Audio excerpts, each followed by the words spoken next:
Hello. आज इस video में हम इन तीन कंपनीज पेटीएम, जोमेटो और नाइका, इन तीन कंपनीज का एक छोटा सा कंपैरिजन करने वाले हैं। तीनों भी कंपनीज बहुत ही रिसेंटली लिस्ट हुए हैं और बहुत ही चर्चा में भी रहे हैं और बहुत से लोगों ने उसमें अप्लाई भी किया था इन आईपीओज में। दो आईपीओज बहुत ही सक्सेसफुल रहे और काफी प्रीमियम में लिस्ट हुए। On the other hand Paytm का जो आईपीओ सबसे रीसेंट वाला था वो उसमें लिस्टिंग काफी डिस्काउंट पे हुआ और काफी उसके बाद नेगेटिव चर्चा उसके बारे में हो चुकी है। और बहुत ही रिसेंटली इन तीनों ने उनके सेकेंड क्वार्टर फाइनेंशियल ईयर 22 के रिजल्ट्स अनाउंस किए हैं। तो इन रिजल्ट्स के बाद इन तीनों का एक कंपैरिजन तो डेफिनेटली बनता है। तीनों का जो बिजनेस मॉडल है काफी हद तक न्यू एज कहा जाता है, क्योंकि इन तीनों का बिजनेस जो है वो ज्यादातर ऑनलाइन चलता है। बहुत से लोगों को इन तीनों का बिजनेस मॉडल एग्जैक्टली है क्या ये भी ठीक से पता नहीं है, लेकिन फिर भी बहुत सबने इन तीनों ब्रांड्स के बारे में काफी सुना हुआ है। काफी डिस्कशंस सोशल मीडिया पे हो रहे हैं। तो इस वीडियो के थ्रू मैं कुछ बेसिक कंपैरिजन पॉइंट्स आपके सामने रखना चाहता हूं और छोटा सा ब्रीफ आइडिया देना चाहता हूं कि इन तीनों का बिजनेस मॉडल एग्जैक्टली है क्या। ओके, मैं ब्रीफ बोल रहा हूं, मैं बहुत ज्यादा डिटेल्स में नहीं जाऊंगा, लेकिन आपको एक रफ आइडिया आ जाएगा कि इन तीनों का बिजनेस मॉडल क्या एक्चुअली क्या चलता है और कैसे ये लोग पैसे बना सकते हैं। ओके, सो आइए शुरू करते हैं। तो सबसे पहले इन तीनों का कंपैरिजन करते समय हम इनका शेयर प्राइस और मार्केट कैप इसका कंपैरिजन देखेंगे। तो यहाँ पे आपके सामने जो टेबल मैंने बना के रखा है, तो इसमें जो डेटा है शेयर प्राइस का जो डेटा है वो बेसिकली 26 नवंबर यानी कि अभी जो फ्राइडे हो गया, ब्लैक फ्राइडे जो भी कहा जाता है, क्योंकि उस दिन काफी स्टॉक मार्केट गिरा था, तो उसका डेटा मैंने लिया हुआ है। आप देख सकते हैं कि शेयर प्राइसेस में बहुत डिफरेंस है। आप देख सकते हैं जोमेटो सिर्फ 150 रुपीज में ट्रेड हो रहा है। On the other hand Paytm और नाइका दोनों थाउजेंड्स में है। ओके, 4 डिजिट फिगर्स है। वो पेटीएम 1700 के ऊपर है और नाइका तो 2400 के ऊपर ट्रेड हो रहा है। लेकिन याद रखिए, सिर्फ शेयर प्राइस के ऊपर कभी ध्यान मत देना, क्योंकि कंपनी का जो ओवरऑल वैल्यूएशन जो होता है उसमें मार्केट कैप ज्यादा मैटर करता है। ओके, सिर्फ शेयर प्राइस देख के किसी भी कंपनी का ऐसा ओपिनियन मत बनाइए कि ये कंपनी सस्ती है या वो कंपनी महंगी है। ऐसा ओपिनियन आप सिर्फ शेयर प्राइस देख के कभी मत बनाना, क्योंकि इन तीनों के अगर आप इक्विटी बेस यानी कि जो नंबर ऑफ शेयर्स इन्होंने इश्यू करके रखे हैं उसके अगर आप फिगर्स देखें तो उसमें भी बहुत बड़ा डिफरेंस है। पेटीएम के और नाइका के दोनों के सिर्फ 65 या 47 करोड़ शेयर्स इशूड है। ओके, ये फिगर्स जो है वो काफी छोटे हैं in comparison to Zomato. Zomato के total number of shares almost 800 crore shares issue हो चुके हैं और इसी वजह से जोमेटो का शेयर प्राइस इतना सस्ता होने के बावजूद अगर आप देखें तो तीनों का जो मार्केट कैप जो है फिगर्स है वो बहुत ही कंपेरेबल है, बहुत ही नजदीक के है। 1,15,000 करोड़ से लेके 1,18,000 करोड़ के रेंज में इन तीनों का मार्केट कैप चल रहा है। ओके, मार्केट कैप ज्यादा मैटर करता है। सिर्फ शेयर प्राइस के बेसिस पे ऐसा कभी मत ओपिनियन बनाना कि कौन सी कंपनी सस्ती या महंगी होती है। ओके, मार्केट कैप पे ज्यादा ध्यान देना जरूरी होता है। और यहाँ पे इन तीनों का फिगर जो है मार्केट कैप का वो बहुत ही कंपेरेबल है, बहुत ही क्लोज है। आप देख सकते हैं बहुत ही हार्डली 1 या 2% डिफरेंस पे तीनों के मार्केट कैप के फिगर्स है। ओके, इन तीनों का कंपैरिजन के लिए बहुत ही और इंटरेस्टिंग हो जाता है क्योंकि फिगर्स इतने क्लोज है। अब एज एन इन्वेस्टर, अब जब इन तीनों में से किसी भी कंपनी का जब शेयर खरीद रहे तो आपको आज इस प्राइस पे पता होगा कि आप तीनों का वैल्यूएशन जो है वो अप्रोक्सीमेटली सिमिलर दे रहे हैं। तो इसका मतलब क्या इन तीनों का बिजनेस साइज भी अप्रोक्सीमेटली सिमिलर है, ये भी देखना बनता है। क्योंकि याद रखिए, एज एन इन्वेस्टर आपको क्या मैटर करता है कि इन तीनों का बिजनेस कैसा है और कैसा आगे बढ़ सकता है।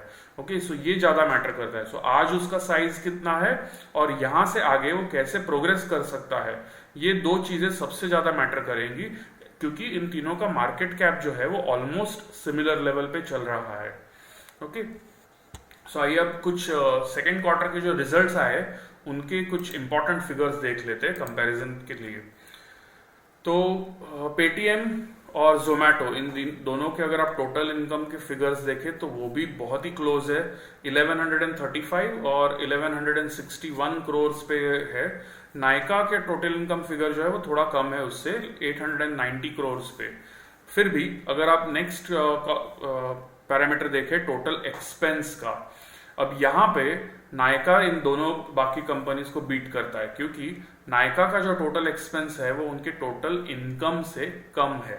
ओके, इसका मतलब क्या कि नायका एक्चुअली ऑपरेटिंग प्रॉफिट कर रहा है। ओके, उनका एबिटा जो है वो पॉजिटिव में चल रहा है। On the other hand Zomato और पेटीएम, इन दोनों का अगर आप एक्सपेंडिचर फिगर देखें तो ऑलमोस्ट 400 करोड़ ज्यादा है उनके टोटल इनकम से। इसका मतलब आज वो जितना भी पैसा कमा रहे हैं, जितना भी क्वार्टरली रेवेन्यू कमा रहे हैं, उससे तकरीबन 400 करोड़ वो ज्यादा खर्चा कर रहे हैं वो रेवेन्यू जनरेट करने के लिए। सो ये दोनों कंपनीज सिग्निफिकेंट लॉस में है। ओके, सो ये ऑनलाइन बिजनेसेस है और बहुत चर्चा में भी इसमें आपने बहुत सारी जगह पे सुना होगा कि अल्टीमेटली ये आगे बहुत फास्ट ग्रो करेंगे। तो हमें यहां से आगे उस बात पे ध्यान देना है। अभी ये सेकेंड क्वार्टर की फिगर्स सिर्फ हमारे सामने है, पिछले क्वार्टर्स पे हम ज्यादा ध्यान नहीं दे सकते क्योंकि पिछले क्वार्टर्स में काफी हद तक प्री आईपीओ के फेज में वो लोग बिजनेस कर रहे थे। आज वो पब्लिक मार्केट्स में लिस्ट हो चुके हैं, तो यहां से आगे वो बहुत ज्यादा उनके शेयर होल्डर्स के साथ उनको कॉन्ट्रैक्ट बना के रखना पड़ेगा, उनको रेगुलरली अपडेट्स देने पड़ेंगे, रेगुलरली उनके कुछ ना कुछ बिजनेस डिटेल्स हो, कुछ ना कुछ इंटरव्यूज हो, ये सब और ज्यादा फ्रीक्वेंटली हम देख पाएंगे। तो यहां से आगे हम ज्यादा ध्यान देंगे। ओके, मैं पिछले परफॉर्मेंस पे या पिछले रिजल्ट्स पे बहुत ज्यादा फोकस नहीं करूंगा। यहां से आगे इस सेकेंड क्वार्टर नंबर से आगे वो लोग कैसे प्रोग्रेस कर सकेंगे, ये मेरे हिसाब से ज्यादा मैटर करेगा। ओके, अब जल्दी से इन तीनों का बिजनेस क्या है उसका एक छोटा सा आइडिया, रफ आइडिया आपको दे देता हूं। पेटीएम जो है, आप जानते होंगे कि पेटीएम एक बेसिकली एक ऐप है और उस ऐप के थ्रू वो बहुत सारे फाइनेंशियल ट्रांजैक्शंस एनेबल करते हैं। ओके, सो शुरुआती दौर में उन्होंने पेटीएम वॉलेट करके शुरू किया था और उसमें से आप मोबाइल रिचार्जेस वगैरह या बिल पेमेंट्स वगैरह से कर पा रहे थे, और फिर किसी और को भी अगर पैसे ट्रांसफर करने हो तो उन वॉलेट से पॉसिबल था। आज वॉलेट के साथ साथ उन्होंने मल्टीपल पेमेंट ऑप्शंस ऐड किए हैं, जिसमें यूपीआई भी है और नॉन यूपीआई यानी कि credit card, debit card, net banking, ये भी फैसिलिटीज उन्होंने प्रोवाइड किए हुए हैं। और पेमेंट के लिए बहुत सारे ऑप्शंस है, मतलब आप पेमेंट के बहुत सारे ट्रांजैक्शंस पेटीएम पे कर सकते हैं। रिचार्जेस, बिल पेमेंट्स तो है ही, उसके अलावा बहुत सारे टिकट बुकिंग के ऑप्शंस है, बस से लेके train, airline, hotel bookings, tour bookings, even movie tickets वगैरह, और गैस सिलेंडर बुकिंग और बहुत सारी फास्टैग बुकिंग। सो आप अगर लिस्ट देखें पेटीएम पे, अगर आप जो ट्रांजैक्शंस कर सकते हैं एक ही ऐप में से, तो आप अगर लिस्ट देखें तो वो शायद 40-50 या उससे भी ज्यादा ट्रांजैक्शंस पे चला जाएगा। So Paytm is a single app जिसके थ्रू आप आपके रिक्वायरमेंट के काफी सारे, ऑलमोस्ट सारे के सारे फाइनेंशियल ट्रांजैक्शंस कर सकते हैं। पेटीएम के पीछे एक पेटीएम पेमेंट बैंक भी उनका इंटीग्रेटेड है, जिसमें पेटीएम कंपनी है जो 197 कम्युनिकेशंस लिमिटेड जो कंपनी लिस्ट हुई है उसका 49% स्टेक है। सो पेटीएम सिर्फ एक पेमेंट ऐप नहीं है, तो अभी उसके पीछे एक पेमेंट बैंक भी इंटीग्रेटेड है, जो हो सकता है आगे जाके एक स्मॉल फाइनेंस बैंक में वो लोग अपग्रेड करें। अभी तक फिलहाल उसमें कुछ डिसीजन हुआ नहीं है, लेकिन आगे जाके वो एक पॉसिबिलिटी डेफिनेटली है। साथ ही साथ पेटीएम फाइनेंशियल सर्विसेज भी प्रोवाइड करे, यानी कि म्यूचुअल फंड्स में इन्वेस्टमेंट हो या स्टॉक ब्रोकिंग में हो, गोल्ड में हो, इन सब में पेटीएम कुछ ना कुछ हर ट्रांजैक्शन पे रेवेन्यू कमाने की कोशिश करेगा। अब यहां से आगे उनका एक और बहुत बड़ा बिजनेस मॉडल डेवलप हो रहा है, वो है मर्चेंट पेमेंट्स का। मर्चेंट पेमेंट्स यानी कि आप अगर बहुत सारे आज आप किसी भी दुकान में जाते हैं, किराना की हो या कपड़े की हो या फुटवेयर की हो या किसी और शॉप में आप दुकान में मार्केट में जाते हैं, तो आप वहां पे बहुत सी जगह पे आपने पेटीएम का एक स्पीकर बॉक्स देखा होगा जिसपे क्यूआर कोड भी लगा होता है। तो इसका उन्होंने बेसिकली इन सारे मर्चेंट्स को, यानी कि इन सारे शॉपकीपर्स को उनके नेटवर्क पे ले लिया है, और वहां पे आप पेमेंट करते समय आप अपने फोन के यूपीआई, किसी भी यूपीआई ऐप के थ्रू उनको पे कर सकते हैं, और उसका इमीडिएटली क्रेडिट जो है वो उनके पेटीएम अकाउंट में चला जाता है।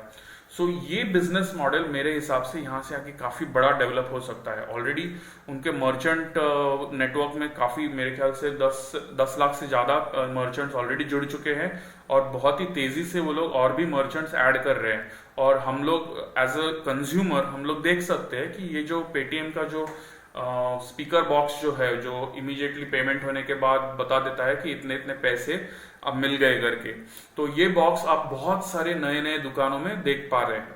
आपने खुद भी नोटिस किया हो सकता है, अगर नहीं किया है आज तक तो यहाँ से आगे आप जब भी किसी भी दुकान में जाए तो वहां पे कोशिश कीजिए देखने की कि क्या वो क्यूआर कोड फैसिलिटी पेमेंट के लिए ऑफर कर रहे हैं और कौन सी सर्विस वो लोग यूज कर रहे हैं।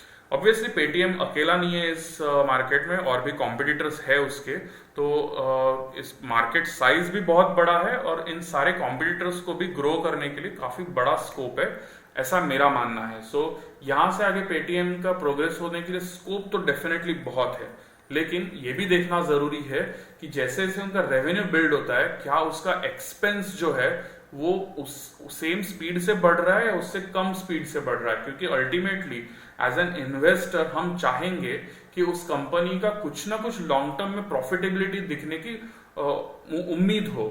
ओके, आज वो लोग 400 करोड़ का कैश बर्न कर रहे हैं क्योंकि उनका एक्सपेंस 400 करोड़ ज्यादा है रेवेन्यू से, लेकिन क्या हम उसको अगले 1 साल 2 साल या 3 साल में ये एक्सपेक्ट कर सकते हैं कि धीरे धीरे उसका एक्सपेंस का जो प्रपोर्शन है वो कम होते जाएगा और कभी ना कभी उसका इनकम ज्यादा हो जाएगा और प्रॉफिटेबिलिटी में आ जाएगा। ओके, सो ये देखना बहुत जरूरी है।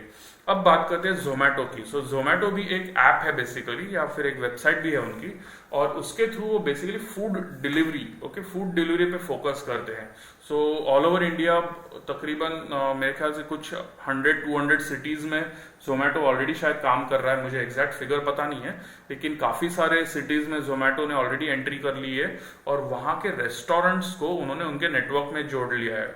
Okay, so basically as a consumer आपको अगर किसी रेस्टोरेंट से, पर्टिकुलर रेस्टोरेंट से अगर खाना मंगाना हो तो आप जोमेटो पे ऑर्डर प्लेस कर सकते हैं और जोमेटो का जो डिलीवरी पर्सन है वो उस रेस्टोरेंट से वो खाना पिकअप करके आपको डिलीवर कर देगा।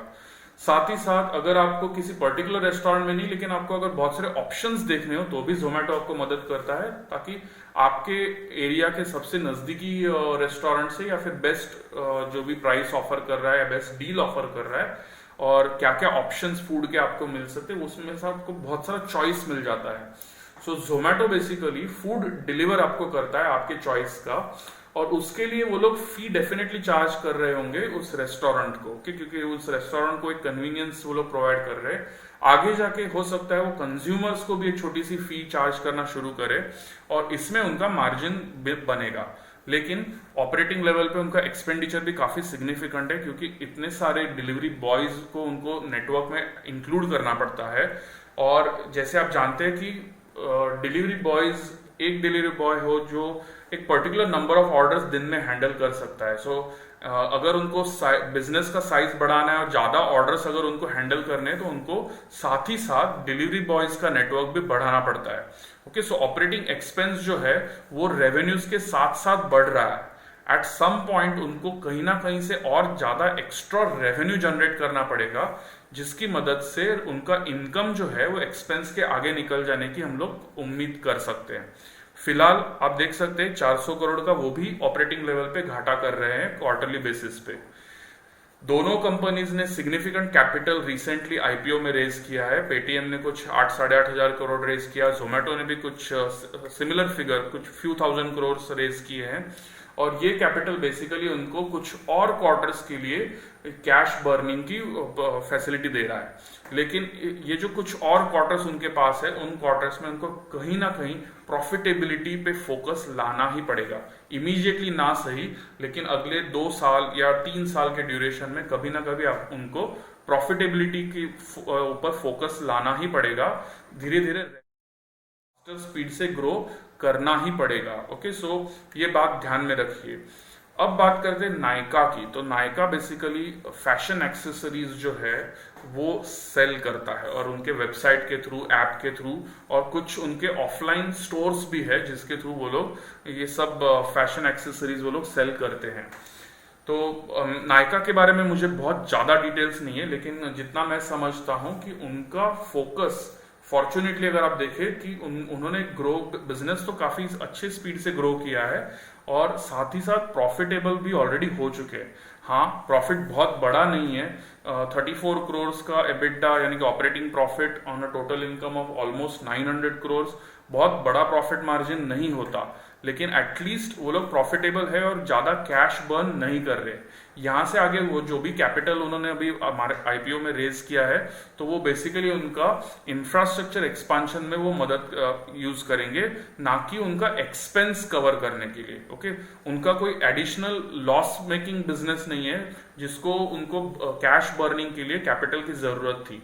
जो भी कैपिटल उन्होंने रेज किया उसको उसकी मदद से वो लोग थोड़ा और इंफ्रास्ट्रक्चर डेवलप करेंगे, थोड़े और स्टोर्स ऐड करेंगे, थोड़े और प्रोडक्ट्स ऐड करेंगे और धीरे धीरे बिजनेस बढ़ाने की कोशिश करेंगे। सो यहाँ से आगे उनका बिजनेस फोकस प्रॉफिटेबिलिटी के साथ साथ बढ़ेगा, ऐसे हम लोग उम्मीद कर सकते। सिर्फ कितना फास्ट ग्रो होगा ये हमें आगे देखना है।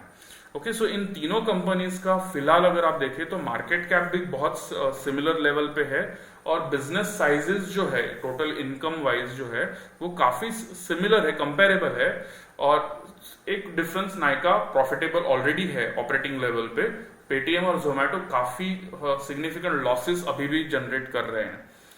यहां से आगे वो कैसे प्रोग्रेस करते हैं, कैसे क्वार्टर ऑन क्वार्टर उनका रेवेन्यू ग्रो होता है, क्या उनका ऑपरेटिंग लॉसेस जो है वो धीरे धीरे कम होते हैं या नहीं, या इस पे हम लोग आने वाले क्वार्टर्स पे ध्यान देंगे।